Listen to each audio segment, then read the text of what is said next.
हम national pharmacy education day celebrate कर रहे हैं with the memory of professor M Shah who happens to be father of pharmacy in India.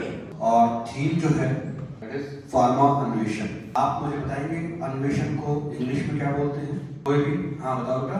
हाँ, discovery.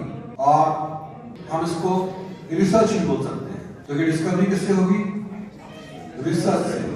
तो कभी आप लोगों ने सोचा है कि ये टर्म रिसर्च है क्या? ये कोई बहुत बड़ी चीज है या एक ऐसी चीज है जो हम अपनी डे टू डे लाइफ में एनकाउंटर करते हैं? Research is systematic investigation into anything.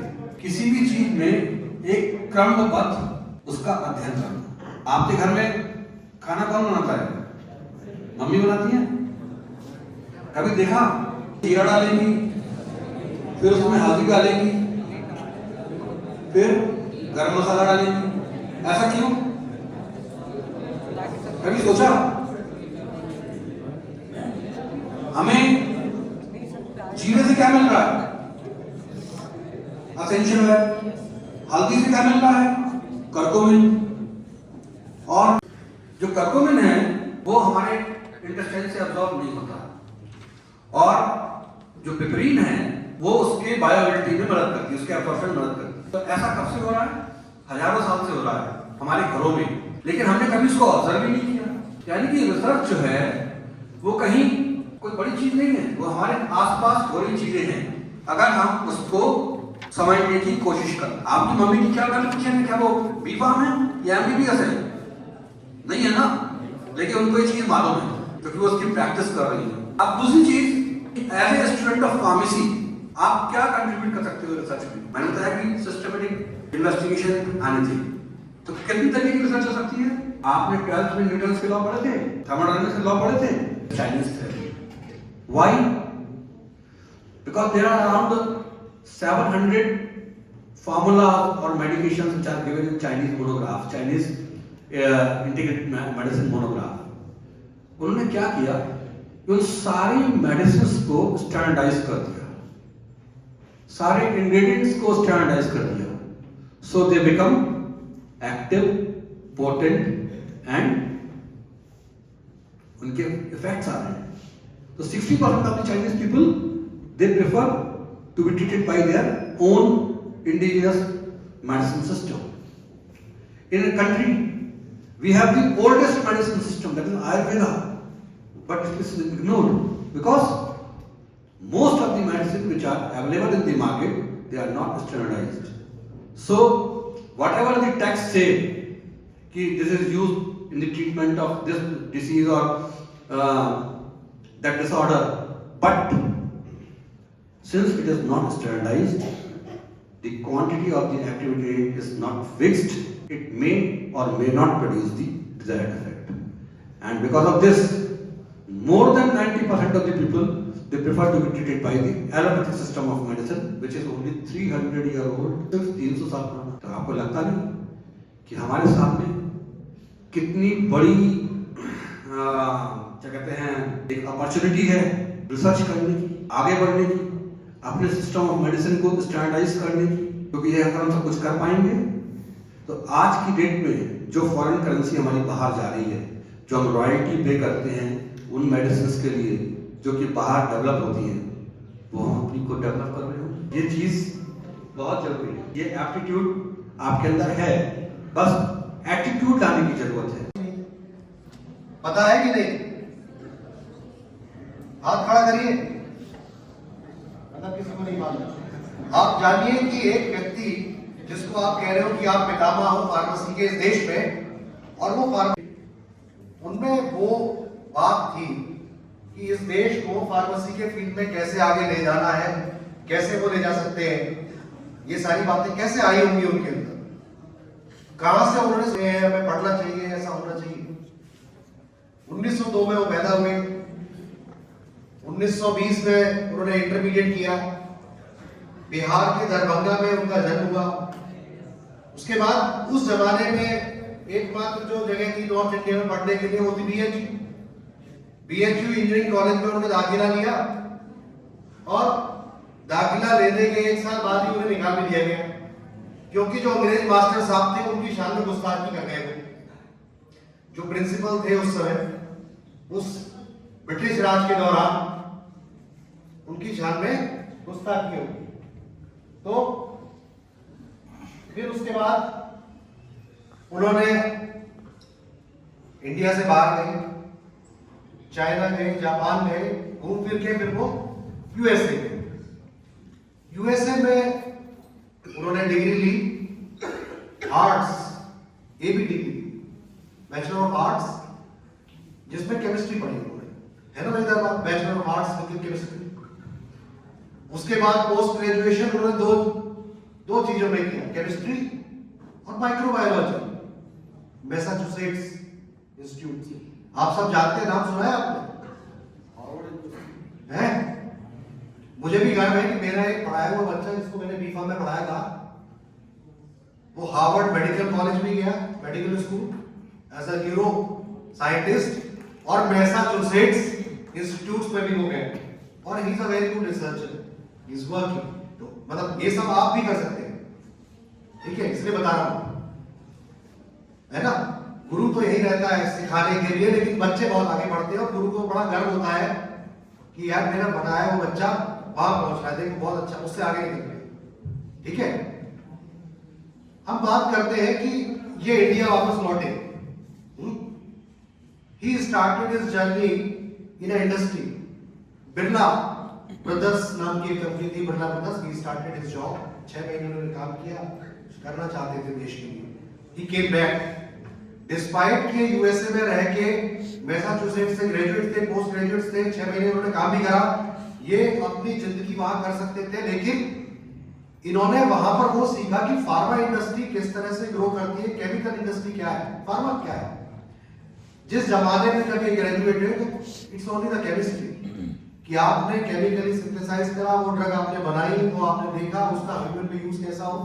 He came back to India, Jamnalal Bajaj ji के संपर्क में आए, उन्होंने मदन मोहन मालवीय से मिलवाया, और इन्होंने भारत के पहले फार्मेसी कॉलेज की नींव रखी बीएचयू में।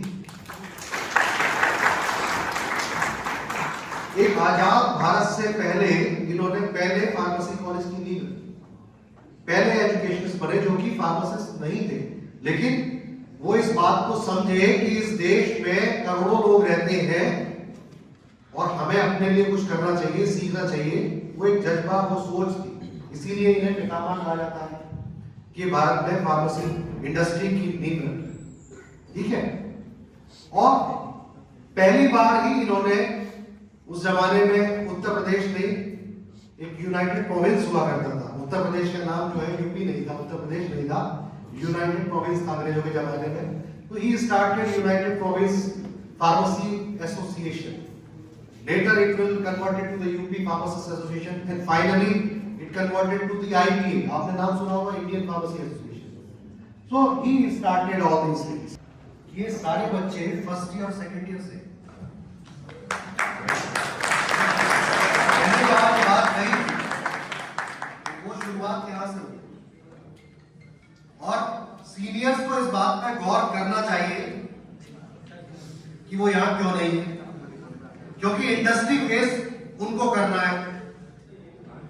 तो वो ये माने कि वो अपनी तैयारी पूरी तरह से नहीं कर रहे। आने वाले इवेंट्स में जो सीनियर्स हैं, जो सेकेंड ईयर में है, थर्ड ईयर में है, फोर्थ ईयर में है, हालांकि कुछ सीनियर्स मेरी तरफ ऐसे देख रहे हैं, वो ये कह रहे हैं कि अगर हम आ जाते तो हम ही जीत जाते, इसलिए हम नहीं आए कि बच्चे जीते, इसलिए हम पीछे रहते हैं। तो मेरा कहना है कि अगर आप आगे भी नहीं आते हो तो आप मॉरल सपोर्ट कर सकते हो, आप इन बच्चों को अपने जो आपके पास नोट्स है, जो ज्ञान है, वो सब दे सकते हो, तो देना चाहिए, है? अच्छा। हम लोगों ने जब ये शुरुआत की, कितनी टीम थी? 12 से 14 टीम थी कल तक। उसमें कुछ एनवायरमेंटल फैक्टर्स थे, एनवायरमेंटल फैक्टर्स जैसे बस नहीं चल रही, जो आपके हाथ में नहीं होते, वो एनवायरमेंटल फैक्टर्स है। एक्सटर्नल एनवायरमेंटल फैक्टर्स जिसकी वजह से कुछ बच्चे पार्टिसिपेट करना चाहते हैं, वो नहीं है। फिर भी मैं कुछ बच्चों को ढूंढता हूँ नंदनी का है, नंदनी मुस्कान अच्छा बोलती है, मुस्कान है वो अच्छा- मुस्कान की तबीयत खराब है क्या है? बेटी है? Very good. We have identified the males of the student. They are very good in that. वो लोग भी होते हैं तो उसमें कंपटीशन में अच्छा लगता है और मजा आता है। मैं बहुत सारे ऐसे बच्चों को देखता हूँ जो कोशिश नहीं करते, वो ये सोचते हैं कि आज मैं तैयार नहीं हूँ। हम लोग कभी भी किसी चीज के लिए तैयार नहीं होते हैं। इस बात Shubham Sharma, and I am here with my friend Avinash Kumar, Team C, standing here for a debate competition. We are here for the motion on a debate, and the topic for the debate is use of AI in pharmacy. So, according to the topic, AI can be used in pharmacy in many ways. Pharmaceutical industries are investing more and more in industries in AI, by which हम लोग नए नए products बना सकते हैं। AI को हम लोग यूज कर रहे हैं, जिसके कारण नए नए एनहांसमेंट किए जा सकते हैं ड्रग फॉर्मुलेशन में। तो जो भी ड्रग बनाए जाते हैं जिसमें अगर कोई भी गड़बड़ी मैनुअली होती है तो उसके कारण AI का यूज करके हम लोग उसको रिप्लेस कर सकते हैं एज अ अच्छा प्रोडक्ट बनाने के लिए। और next my friend will introduce. Avinash from team C. जैसा कि शुभम ने बताया, हम एआई को बहुत सारे इन्हेंस कर सकते हैं अपने प्रोडक्ट बनाने में। जैसे कि हम अगर कोई भी टेस्टिंग कर रहे हैं तो एनिमल के ऊपर कोई भी अगर हम टेस्टिंग करते हैं तो ऐसा हो सकता है हम कोई भी डाटा बायोलॉजिकल डाटा यूज करके हम उसको ऐसे ही उसका रिजल्ट जो है हम पता कर सकते हैं without testing on animals. Thank you. Good morning, everyone. Respected principal sir, vice principal sir, and every teachers and my fellow classmates. I, Shimon Jaiswal, student of B from first year, is going to present my views on the topic AI in pharmacy. I'm going to speak on the topic against the motion. I would like to call Mr. Sandesh Sharaf, my partner, to speak the opening speech. Bharat माता की, भारत माता की। सर्वप्रथम मैं आपसे कहूंगा कि अपनी झुकी हुई पीठ और झुके हुए सिर को सीधा कर अपने सुनहरे भविष्य की ओर देखें, क्योंकि आपका भविष्य बहुत अच्छा है। और अपने आप को व्यवस्थित बैठें एक बार। इसके साथ संपूर्ण टीएमयू परिवार की जड़ों को संभालने वाली और हम सभी को ज्ञान प्रदान करने वाली मां सरस्वती जी के समक्ष प्रणाम। अनंत ज्ञान का प्रवाह करने वाले समस्त शिक्षक शिक्षिकाएं और मेरे प्यारे बड़े भाइयों बहनों और मेरे साथ पढ़ने वाले भाई। आज का विषय है फार्मेसी में एआई। एआई जो वर्ष 2022 के अंतिम समय में हमारे सामने प्रस्तुत की गई और एआई ने जिस तरीके से लोगों की मानसिकता को खराब किया है वो शायद शिक्षा कर्मियों से अधिक कोई नहीं जान सकता। हमारे विपक्ष में जो भाई खड़े हैं उन्होंने कहा है कि एआई ने रिसर्चेस में सपोर्ट किया है, उन्होंने बताया है कि रिसर्च इससे आसान हो सकती है। तो आपको मैं बता दूं कि रिसर्चेस ऐसी एआई की रिसर्च एआई का सपोर्ट करने वाले लोग कहते हैं कि इससे आप कई सारे सोर्स मिलते हैं, इससे आपकी बौद्धिकता बढ़ती है। तो मैं इस बात को पूर्ण तरीके से खारिज करता हूँ कि इससे आपकी बौद्धिकता बढ़ती है। जिस चीज में आपको रिसर्च फार्मेसी फील्ड में कुछ है ही नहीं, तो उनकी ये लाइन थी कि फार्मेसी फील्ड में नहीं है, ये आपकी अपॉर्चुनिटी है। क्योंकि अभी अगर फार्मेसी में कुछ है नहीं तो इसका मतलब ये है कि आप वो चीज क्रिएट कर सकते हो जो अभी तक किसी की सोच में आई है। This is the power of आपकी सेल्फ की। अगर आप किसी पे रिलाई करेंगे तो आप आलसी बन जाएंगे, लेथार्जिकनेस आप में आएगी, आपकी सोचने समझने की क्षमता कम हो जाएगी। और एक चीज आप सभी फार्मासिस्ट हैं, हेल्थ केयर वर्कर हैं, आपके लिए मैं एक बताऊं, आप सभी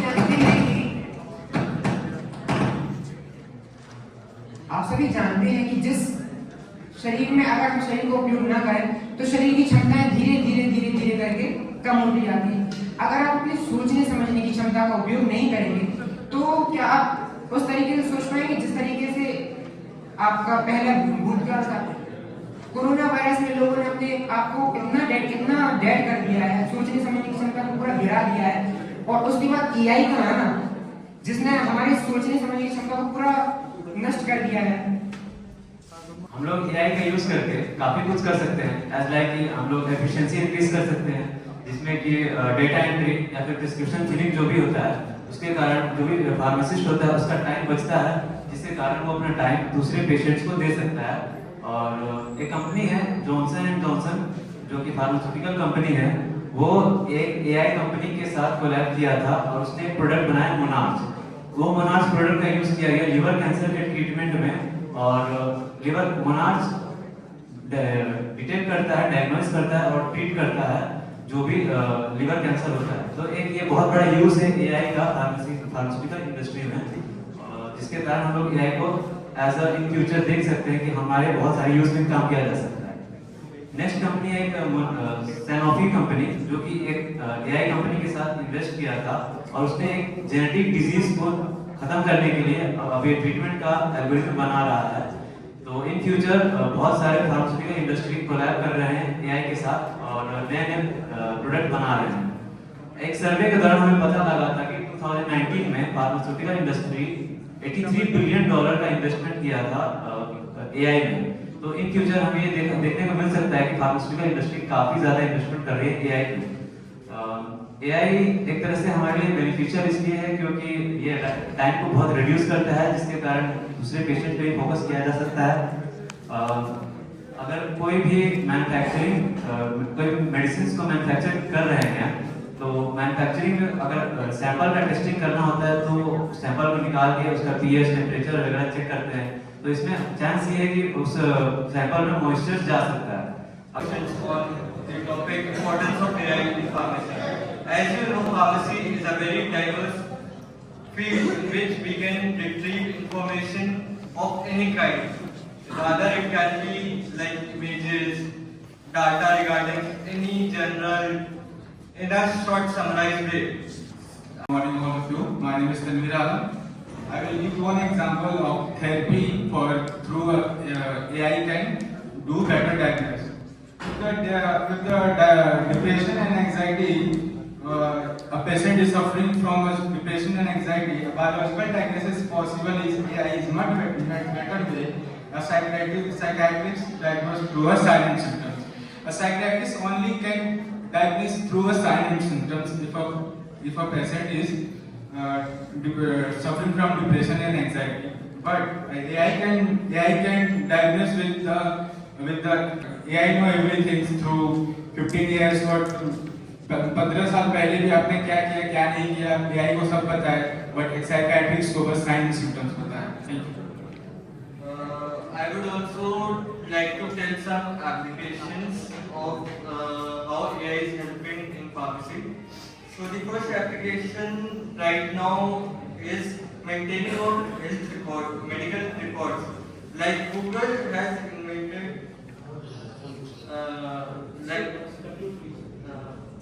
I would like to conclude with my statement that AI is a very vital part, coming vital part in pharmacy. Sir, Vice Principal Sir, all the dignitaries present here.